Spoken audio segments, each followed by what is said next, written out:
ইদানিংকালে দেখা যাচ্ছে শহরের বিভিন্ন বহুতলে আগুন লাগছে এবং তার জেরে মৃত্যু হচ্ছে সাধারণ মানুষের। সেই কথা মাথায় রেখে আজ কলকাতা পুরসভায় অগ্নি নির্বাপন যে মহড়া, সেই মহড়া অনুষ্ঠিত হলো এবং এখানে দেখানো হলো কিভাবে আগুন লাগলে তার থেকে বাঁচতে হবে এবং বাঁচাতে হবে। পুরো প্রসেস এবং প্রক্রিয়া ঠিক কিভাবে দেখানো হয়েছে আপনাদের সামনে এখন তুলে ধরবো আমরা।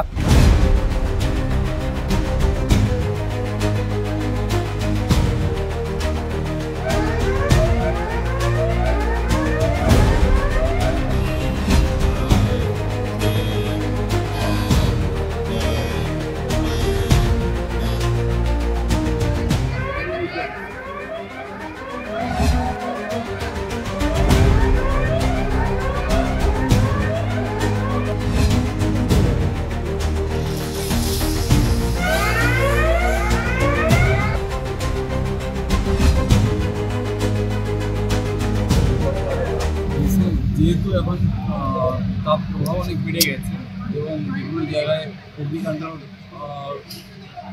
ঘটনার আমাদের কাছে প্রচুর খবর আসছে, তার ফলে আমরা আমাদের যে সম্পত্তি এবং আমাদের হিউম্যান রিসোর্সেস তাদের কীভাবে সেভ করতে পারি এবং তারা কী করে আরও সেটার আমাদের এই যে সমস্ত ইনস্টলেশন বিভিন্ন জায়গায় রয়েছে অগ্নি নির্বাপক যন্ত্রগুলো, সেগুলো কীভাবে ব্যবহার করতে পারে, তার জন্য আমরা এই অ্যাওয়ারনেস ট্রেনিংয়ের ব্যবস্থা করেছি। অনেকে জানে, অনেকে জানে না, তার জন্যে যাতে আমাদের সবার থেকে হাতের কাছে থাকে আমাদের সিকিউরিটি অফিসার এবং সিভিক ভলেন্টিয়ার্স, এছাড়া সাধারণ স্টাফ। ওই সময় ছোটোখাটো যখন আগুনটা দেখা যাচ্ছে, ওই অবস্থায় যদি নেভাতে পারে,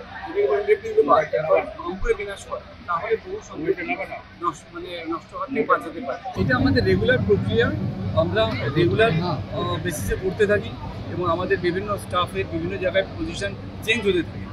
তার ফলে তারা বেটার ইনফর্মড হয়, ট্রেন্ড হয়, তার জন্য এটা নিরন্তর প্রয়াস।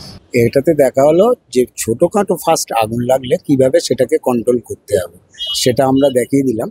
ওর যে সিলিন্ডারটা আছে, এখানে তো প্রচুর সিলিন্ডার আছে, যখন একটা আগুন লাগবে ওই সিলিন্ডারটা যে কেউ অন্তত নিয়ে চলে আসতে হবে। এসে সেই যেখানে আগুন লেগেছে সেখানটায় গিয়ে ভয় পেয়ে পালিয়ে গেলে হবে না, অন্তত যেখান থেকে গায়ে তাপটা না লাগে সেখান থেকে ফার্স্ট এডটাকে ইউজ করতে হবে। কীভাবে করতে হবে, ওতে একটা ফার্স্টে সিল আছে, সিলটাকে কাটতে হবে মুড়িয়ে, একটা চাবি আছে, চাবিটাকে বার করতে হবে, একটা ক্যাপ আছে, ক্যাপটাকে টেনে বার করতে হবে করে এইবার আপনাকে বাঁতে সিলিন্ডারটাকে নিতে হবে, ডানাতে পাইপটাকে নিতে হবে, নিয়ে আগুন যেখানে সেখানে মারতে হবে, তাহলে অটোমেটিক ফার্স্ট পজিশনে নেবে।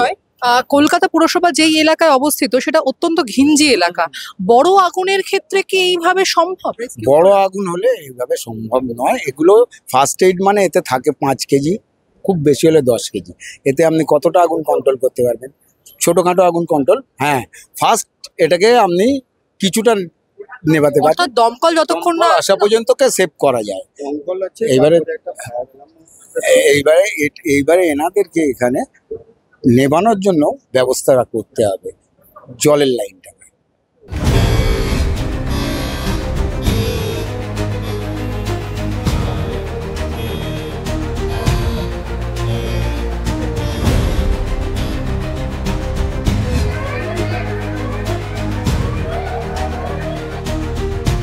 আগুনের আয়তন বা আগুনের যে শিখা তা যদি ছোট আকারে হয় তাহলে কিভাবে সচেতন হতে হবে এবং প্রাণ বাঁচাতে হবে সে সমস্ত প্রক্রিয়া তুলে ধরা হলো। এখন প্রশ্ন হচ্ছে, পুরসভা অর্থাৎ কলকাতা পুরসভা যে ঘিঞ্জি এলাকায়, সেখানে যদি বড় আকারের আগুন লাগে আদৌ কি এই প্রক্রিয়ার মাধ্যমে প্রাণ বাঁচানো সম্ভব? স্বাভাবিকভাবে সে প্রশ্ন থাকবে। বিস্তারিত আপডেটের জন্য চোখ রাখতে হবে দ্য ওয়ালের পর্দায়, কারণ খবর এখন এখানে। ক্যামেরা রণদীপের সঙ্গে প্রীতি, দ্য ওয়াল, কলকাতা পুরসভা।